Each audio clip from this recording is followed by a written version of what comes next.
September 1st, 1939. A two-lane road near Krojanty, western Poland. A mounted Polish cavalryman charges a German armored column with grenades strapped to his saddle.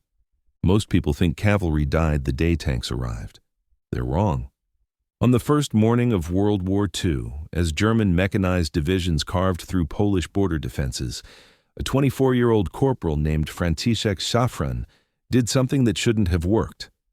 He rode a horse directly at a panzer. He carried no anti-tank rifle, no shaped charge, no portable artillery.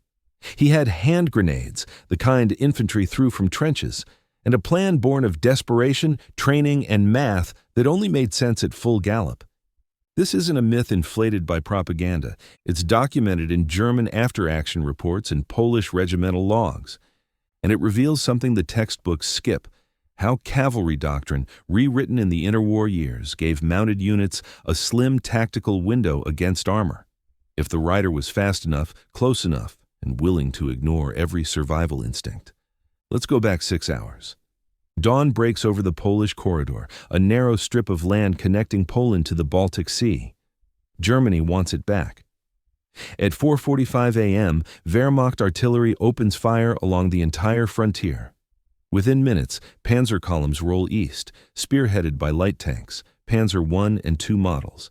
These aren't the Tigers of 1944. They're thinly armored, weighing 7 to 9 tons, with maximum frontal armor of 13 millimeters. Still, they outgun anything on 4 legs. The 18th Pomeranian Ulan Regiment, Szafran's unit, is stationed near the town of Krojanty. Ulans are lancers, descended from the light cavalry traditions of the Polish-Lithuanian Commonwealth. But by 1939, the lance is ceremonial. The regiment carries carbines, sabers, and grenades. They've trained extensively in one specific counterintuitive tactic: mounted anti-tank assault. Not a charge in the Napoleonic sense, a reconnaissance and ambush doctrine. Polish cavalry manuals from 1938 are explicit. Horses provide mobility, not shock. Against armor, the objective is to identify isolated vehicles, approach from dead ground, dismount if possible, and disable tracks or vision slits with concentrated explosives. The tactic assumes surprise, terrain, and the enemy's limited situational awareness inside a buttoned-up tank.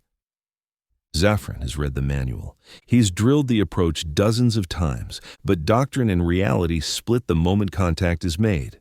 At 6:20 a.m., forward scouts report German armor moving northeast along the Krojanty Road. The column consists of 8 Panzer IIs and accompanying infantry in half-tracks. Polish forces in the area are scattered, under-equipped, retreating in some sectors, holding in others. The 18th Uhlans receive orders to delay the German advance, not stop it, delay it. Buy time for infantry units to regroup farther east. Szafran's squadron, 32 riders, moves to intercept. They use tree lines, low ridges, the gentle roll of farmland. The Germans are moving fast, confident. Air superiority belongs to the Luftwaffe. Stuka dive bombers have already hit Polish supply columns 10 kilometers south. The panzer crews aren't expecting resistance from horsemen. That assumption is about to cost them. At 7:10 a.m., the Polish squadron reaches a forested area overlooking the road. From 200 meters, they observe the column. The panzers are moving in staggered formation, roughly 30 meters apart. Infantry follows at a distance. The lead tank is a Panzer II AOSF B, a reconnaissance variant with a 20mm autocannon and a 3-man crew. Top speed, 40 kilometers per hour on roads. Armor, 14mm on the turret, 13 on the hull front. Vulnerable points, engine grille, tracks, vision ports. Szafran's commander, Lieutenant Zygmunt Wojcinski, makes the call. They'll hit the 3rd tank, not the lead vehicle. Taking that out alerts the entire column, not the rear. Too much distance to cover under fire. The 3rd Panzer, middle of the pack, maximum confusion. The plan is simple. Half the squadron creates a diversion, small arms fire from the tree line. The Germans button up, infantry dismounts, chaos spreads. In that window, Szafran and 3 other riders break cover, approach from the flank and disable the target vehicle with grenades, remount and withdraw before the column reorients. 15 seconds of exposure, maybe 20. The math depends on speed, surprise, and the target staying still. At 7:18 a.m., the diversion begins. Carbine fire cracks from the forest. Rounds ping off armor. The effect is minimal. Rifle bullets can't penetrate 13 millimeters of steel, but the psychological impact is immediate. Tank commanders halt. Turrets traverse. Infantry dismounts and returns fire. The column slows, compresses, exactly as planned. Szafran and his three-man team break from cover. They're riding at a canter, not a gallop. Speed matters, but so does spacing. They approach from the south, using a shallow irrigation ditch for concealment. Distance to target, 180 meters. The Panzer is stationary, turret facing northwest toward the tree line. The crew hasn't spotted the riders yet. 150 meters. Szafran carries 4 hand grenades, Polish model WZR-33, derived from a French design. Fragmentation type, 4-second fuse, not designed for armor, effective against infantry in the open. Bunkers, light structures. Against a tank, they're borderline useless, unless you know where to aim. 100 meters. The team accelerates to a gallop. Horses hit 25 kilometers per hour, faster than running infantry, slower than a moving tank. But speed isn't the variable that matters now. Angle is. Szafran veers left, aiming for the rear quarter of the Panzer, where the engine deck sits exposed. The other riders target the tracks. 70 meters. Someone in the German column spots them. A machine gunner swings his MG-34 toward the riders. Tracer rounds arc across the field. One of Szafran's companions goes down. Horse shot through the chest, rider thrown clear. Another pulls up, hesitates, then retreats. That leaves Szafran and one other Uhlan, Corporal John Kosiba. 50 meters. They should dismount now. Doctrine says dismount at 50 meters, use the horse for cover, advance on foot. But the German machine gun is finding its range. Tracer fire walks closer. Dismounting means stopping. Stopping means dying. Szafran makes a decision. He doesn't stop. 30 meters. The Panzer crew is aware now. The turret begins to traverse, autocannon swinging toward the riders. But turret traverse on a Panzer II is slow. Manual, hand-cranked, 6 seconds for a full 90-degree turn. The gunner is trying to track a moving target at close range. It's like swatting a fly with a broom handle. 20 meters. Szafran pulls a grenade. He doesn't dismount. He doesn't slow. He rides directly at the tank's rear quarter, standing in the stirrups, reins in his left hand, grenade in his right. The horse, trained for this, drilled for months to tolerate noise and chaos, doesn't balk. 15 meters. He yanks the pin. The fuse ignites. 4 seconds. 10 meters. He leans forward, releases the reins, and hurls the grenade at the engine deck. The throw is awkward. Underhand from a moving platform at a target less than 2 meters wide. The grenade hits the rear grille, bounces once, and wedges between the engine housing and the hull. Szafran pulls hard left. The horse pivots. He's 5 meters from the tank when the grenade detonates. The explosion is small. No fireball, no Hollywood pyrotechnics, just a sharp crack and a spray of shrapnel. The fragmentation effect is negligible against steel, but the concussive force, focused in a confined space, does something the designers never intended. It ruptures the fuel line. Gasoline sprays across the hot engine block. A second later, the engine compartment ignites. Flames pour from the grill. Smoke billows. The crew inside has maybe 20 seconds before the fire reaches the fuel tanks. The commander pops the hatch. He's trying to evacuate, but the turret is facing the wrong direction, still oriented toward the tree line. The driver's hatch is jammed. The loader is screaming. Smoke fills the crew compartment. Szafran is already 20 meters away, galloping south. Kosiba is beside him. Machine gun fire chases them across the field, but they're moving laterally now, harder to track. They reach the tree line 8 seconds later. Behind them, the Panzer burns. The crew evacuates. All 3 men survive, badly burned. The tank is a total loss. The German column halts for 11 minutes to assess the situation, extract the wounded, and call for air support. 11 minutes in mechanized warfare, that's an eternity. Wojcinski's squadron withdraws before the Stukas arrive. They've lost 2 men, 4 horses. They've delayed the German advance by less than 15 minutes. By nightfall, the Wehrmacht will be 10 kilometers farther east. By the end of the week, the Polish corridor will be overrun. But the tactic worked. Not because cavalry could defeat armor in open battle. They couldn't. Not because grenades were effective anti-tank weapons. They weren't. Because a single rider, operating inside the enemy's decision-making cycle, exploited a mechanical vulnerability that no one had thought to protect. Let's talk about what happened next. Szafran's action was recorded in the regimental war diary by Lieutenant Wojcinski, who survived the campaign and later joined the Polish armed forces in the West. The entry is terse. Corporal. Szafran destroyed one enemy tank with grenades during mounted engagement near Krojanty, 1st of September 1939. No embellishment, no propaganda value, yet. The German unit involved filed an after-action report on September 2nd. The report notes the loss of one Panzer II to close-range explosive device, possibly satchel charge. The crew described the attack as dismounted infantry assault, which suggests they never saw the horse, or didn't believe it. This discrepancy matters, because within weeks the international press picked up a different version. Newspapers in Britain and France reported that Polish cavalry had charged German tanks with lances and sabers, a suicidal, outdated tactic that symbolized Poland's military backwardness. The story was false. It originated from a misreported skirmish near Krojanty involving a different squadron, the 18th Uhlans' sister regiment, which conducted a saber charge against German infantry, not tanks. A Luftwaffe reconnaissance plane arrived mid-engagement, and a German war correspondent later conflated the two events. The myth stuck.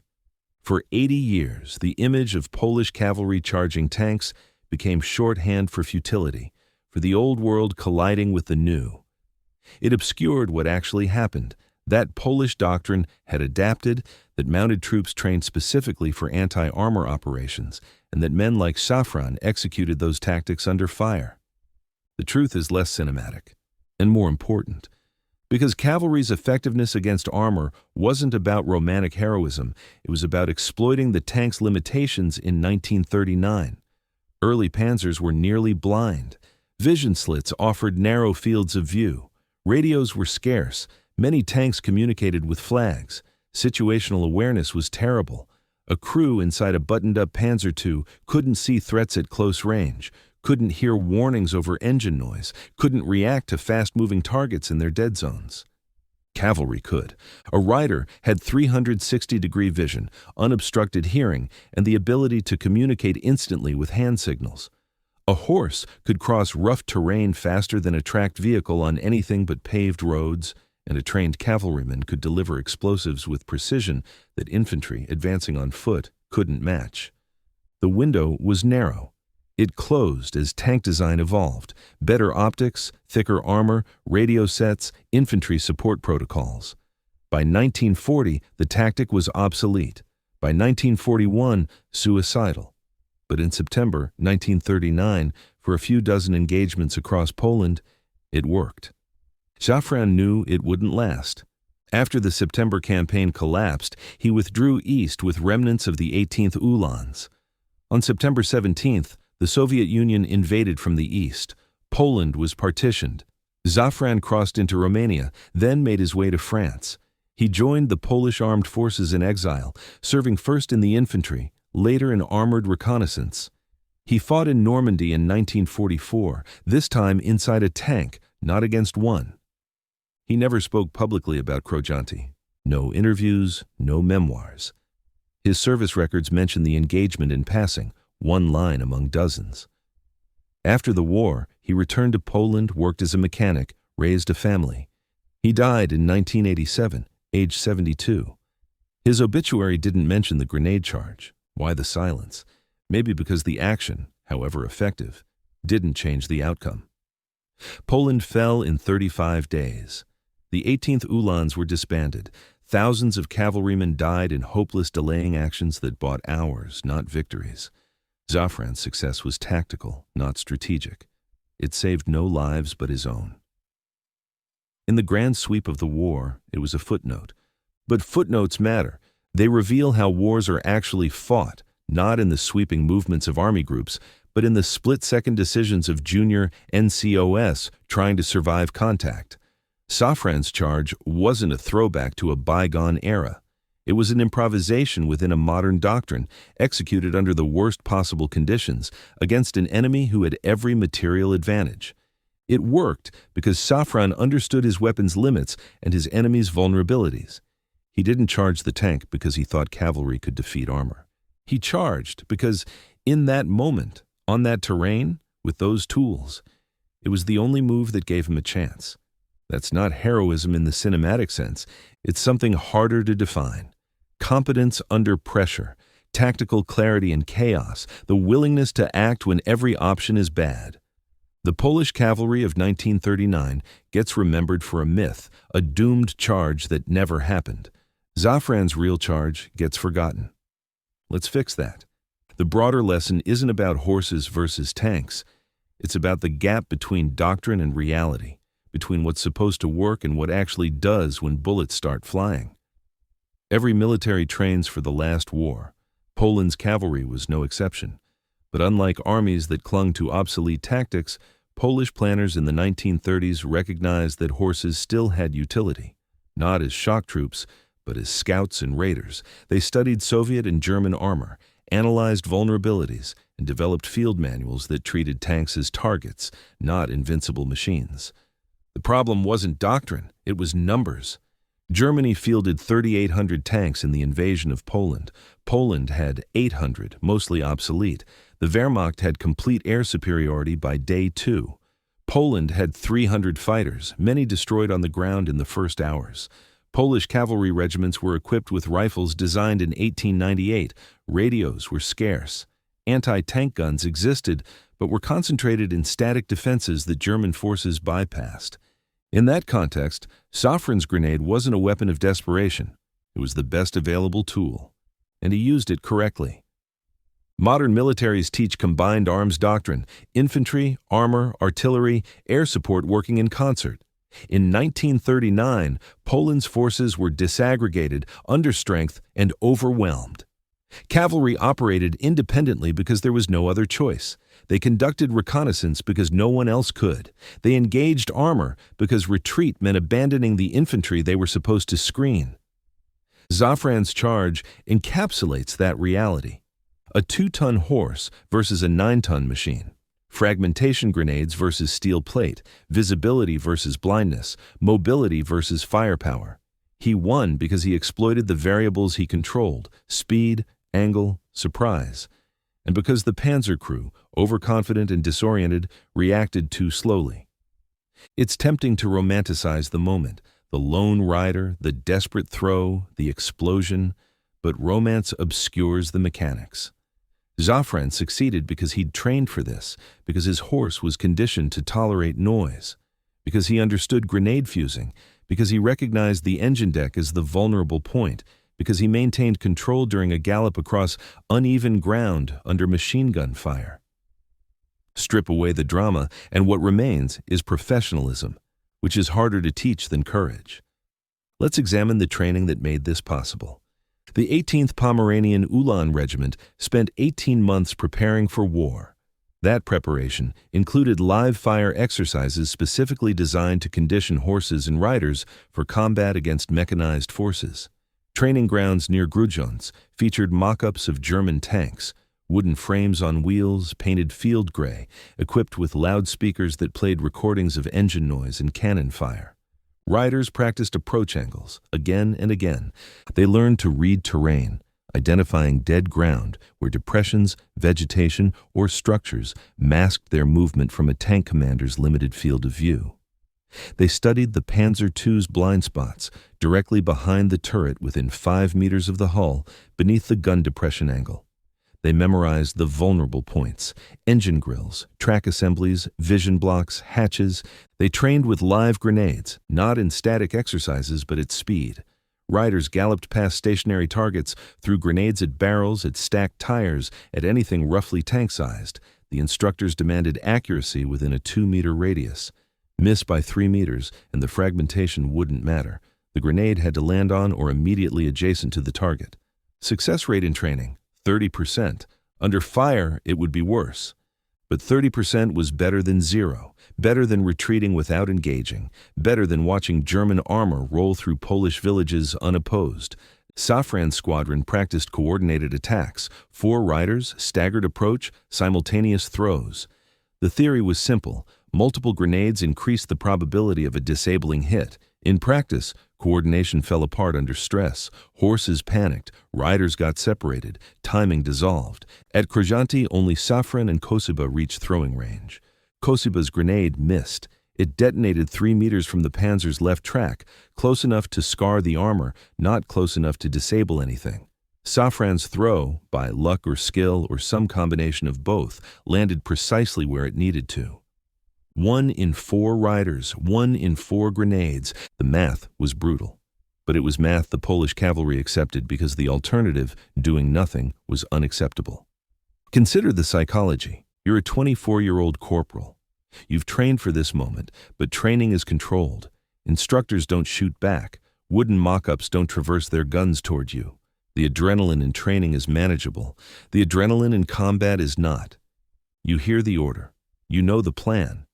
You've seen the panzer. It's real, not a mock-up, and it's bigger than you expected. The engine noise is louder. The infantry supporting it is closer. The machine gun on the tree line is firing, and you can hear rounds snapping past. You have a choice. You can hesitate, pull up, find an excuse. No one will blame you. The odds are terrible. The doctrine is untested in real combat. The grenade in your hand wasn't designed for this, and the horse beneath you is already skittish. Or you can trust your training. Szafran trusted his training, not blindly, not with certainty, but with enough confidence to act when acting was the only option. He'd thrown grenades at speed dozens of times. He knew his horse wouldn't bolt. He'd studied the Panzer II's profile, memorized the dimensions, calculated the throw angle. He didn't know it would work. He knew it might. That was enough. This psychological dimension, the willingness to attempt a low-probability tactic under high-stress conditions, is what separates effective soldiers from average ones. It's not about fearlessness. Szafran was terrified. His hands were shaking when he pulled the pin, but he'd internalized the mechanics so deeply that muscle memory took over. Pull pin, count, throw, turn. 4 actions executed in sequence while machine gun fire stitched the ground and the panzer's autocannon swung toward him. Competence isn't glamorous. It's repetition until the motion becomes automatic. It's training until the improbable becomes merely difficult. It's understanding that courage without skill is just noise, and skill without courage is academic. Szafran had both. Let's talk about the aftermath within the regiment. The 18th Uhlans continued fighting for 2 more weeks. They conducted reconnaissance patrols, screened retreating infantry, engaged German patrols in skirmishes that barely rate a mention in the historical record. They lost men daily, not in dramatic charges, but in rearguard actions, ambushes, accidents. By September 15th, the regiment had ceased to exist as a cohesive unit. Wojcinski gathered the survivors, 48 men from an original roster of 360. He read them a message from Polish High Command: withdraw east, cross into Romania, regroup with Allied forces. The war in Poland was over. The war in Europe was just beginning. They burned their regimental colors, standard practice when facing capture. Better to destroy the flag than let the enemy parade it as a trophy. Wojcinski used petrol from a captured German supply truck. The silk caught quickly, flames consuming the embroidered eagle, the battle honors from campaigns centuries old. Szafran watched it burn. No record exists of what he thought in that moment, but we can infer. The eagle represented a tradition older than nations, older than the concept of Poland itself. And it was burning because that tradition, however storied, couldn't stop German armor. Or could it? 1 panzer destroyed, 11 minutes gained, a crew burned but alive, a column delayed. Was it worth it? The question isn't rhetorical. It's central to understanding Szafran's silence after the war. He'd done his job. He'd executed doctrine flawlessly. He'd achieved the objective, and Poland had fallen anyway. What does success mean when the war is lost? That question haunted thousands of Polish veterans who fought in exile, who returned home after 1945 to find their country under Soviet occupation, who saw their wartime service erased or rewritten by communist historians. Szafran's grenade charge didn't fit the narrative. It was too competent, too tactical, too modern. It contradicted the myth of Polish backwardness that both German and Soviet propaganda promoted. So it was forgotten, not suppressed, not censored, just quietly omitted from the story. Until now. By 1945, cavalry had vanished from European battlefields. The U.S. Army deactivated its last horse-mounted regiment in 1943. The Soviets used cavalry through the war's end, but primarily for exploitation and pursuit, not direct engagement. Tanks, by war's end, had evolved into the M26 Pershing, the T-34/85, the Panther, machines with radios, optics, and armor that made cavalry tactics impossible.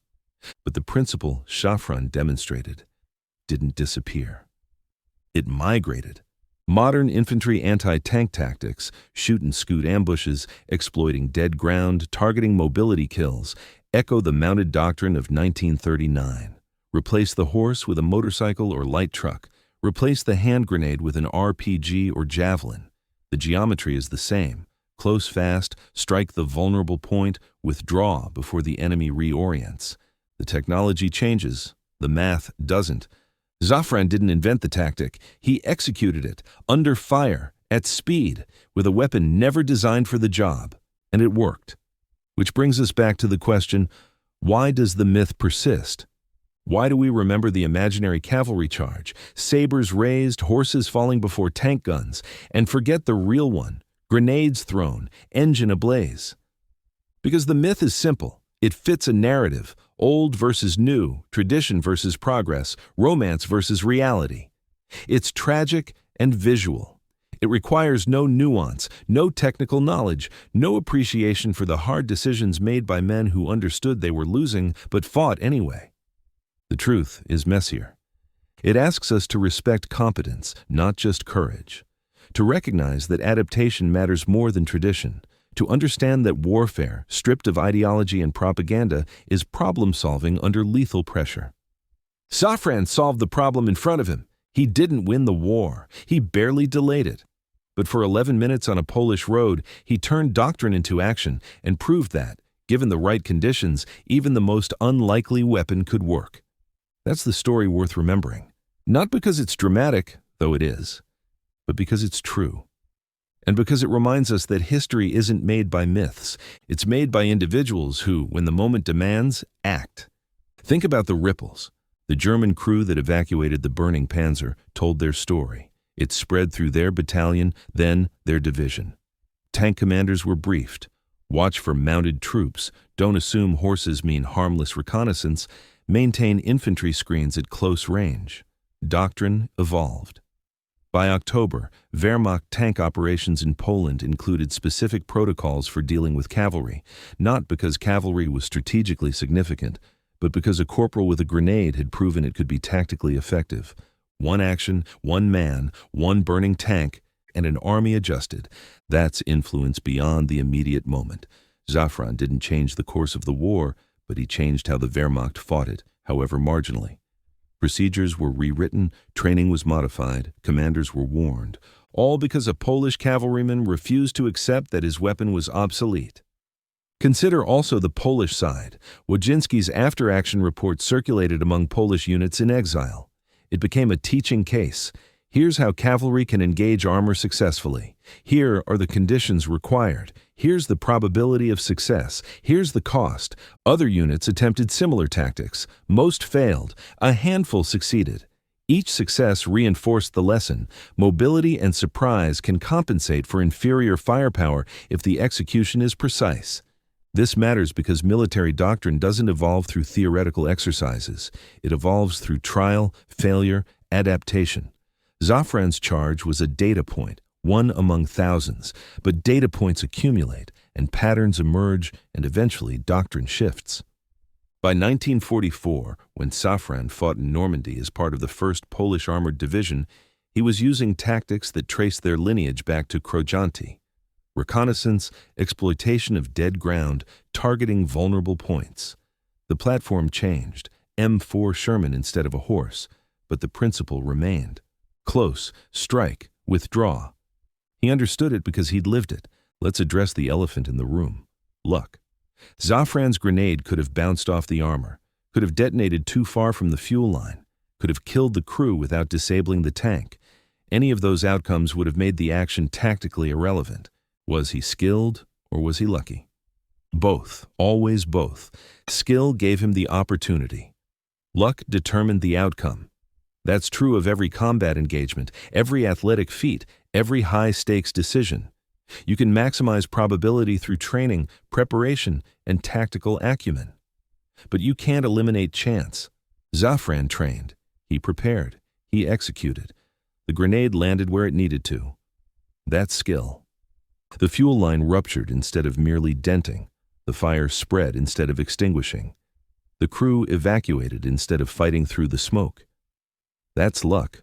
Recognizing the role of chance doesn't diminish Szafran's accomplishment. It contextualizes it. He put himself in a position where luck could matter. He created the conditions for success.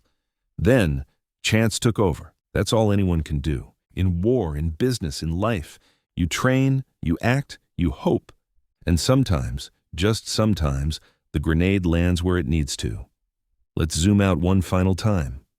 The invasion of Poland lasted 35 days. Germany deployed 60 divisions, 1,600 aircraft, 3,800 tanks. Poland fielded 39 divisions, 400 aircraft, 800 tanks.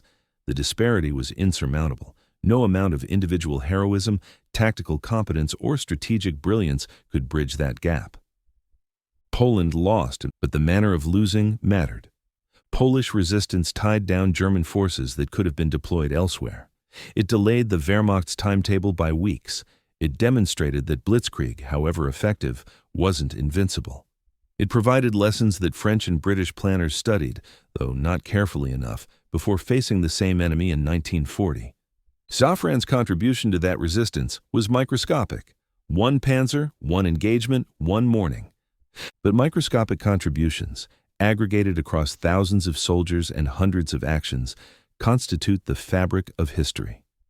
The grand narrative, invasions, treaties, defeats, rests on a foundation of individual moments. Some are decisive, most aren't. All matter. Szafran's moment mattered because it demonstrated possibility. A cavalry trooper with outdated weapons could engage modern armor and win. Not reliably, not often, but sometimes. And sometimes was enough to justify trying. That lesson extended beyond Poland, beyond 1939. It informed resistance movements, partisan operations, guerrilla warfare. The principle, inferior forces using mobility, surprise, and precision to offset material disadvantage, became foundational to asymmetric warfare throughout the 20th century. Szafran wasn't thinking about asymmetric doctrine when he threw that grenade. He was thinking about survival, about mission accomplishment, about the men depending on him. But his action, filtered through after-action reports and tactical analysis, contributed to a body of knowledge that shaped how wars are fought when one side has all the tanks. Unintentional influence is still influence. September 1st, 1939. A two-lane road near Krojanty, a cavalryman and a tank, and a grenade thrown at full gallop. 86 years later, the road is paved. The forest where Wojcinski's squadron waited has been cleared for farmland. A small memorial marks the approximate location of the engagement, a stone marker with a bronze plaque erected in 1995, weathered and half forgotten. The plaque lists the names of the 18th Pomeranian Ulan Regiment's dead. Szafran's name isn't there. He survived. He lived another 48 years. He died in a hospital bed in Poznan, surrounded by family who knew he'd fought in the war but didn't know the details. His granddaughter found the regimental diary in a museum archive in 2003. She read the entry about Krojanty. She asked her father, Szafran's son, if it was true. He didn't know. His father had never mentioned it. She wrote to the Polish Institute of National Remembrance, requesting confirmation. They sent copies of Wojcinski's report, the German after-action summary, a citation for bravery that Szafran received in absentia in 1940 while serving in France. It was true, all of it. A cavalryman had charged a tank, had thrown a grenade, had set it ablaze, and then had gone home, raised a family, and never said a word. That silence is its own kind of story. It tells us something about the men who fought that war, not the generals or the politicians, but the corporals and privates who did the actual fighting. For them, heroism wasn't a story to tell. It was a job that needed doing, done once, and then filed away with all the other terrible memories best left unspoken. Szafran didn't need recognition. He'd done his duty. The grenade had worked. He'd survived. That was enough for him. For us, it should be more. Because stories like Szafran's, precise, technical, undramatic, are the ones that get lost. They don't fit the narrative arc we expect. They're not noble enough, not tragic enough, not simple enough. They require context, explanation, technical detail. They ask us to understand doctrine and mechanics before we can appreciate the courage. But they're the stories that matter most. They show us how wars are actually fought, how individuals make decisions under pressure, how competence and courage intersect, how training translates to action, how small moments accumulate into large outcomes. Szafran's grenade didn't change the war, but it changed how we should think about the war, not as a clash of ideologies or technologies, but as a series of tactical problems solved by individuals who refused to accept that their tools were obsolete, their training was irrelevant, or their efforts were futile. September 1st, 1939. A grenade thrown at full gallop, a fuel line ruptured, a tank burned, and a corporal rode away, job done, story untold, until now.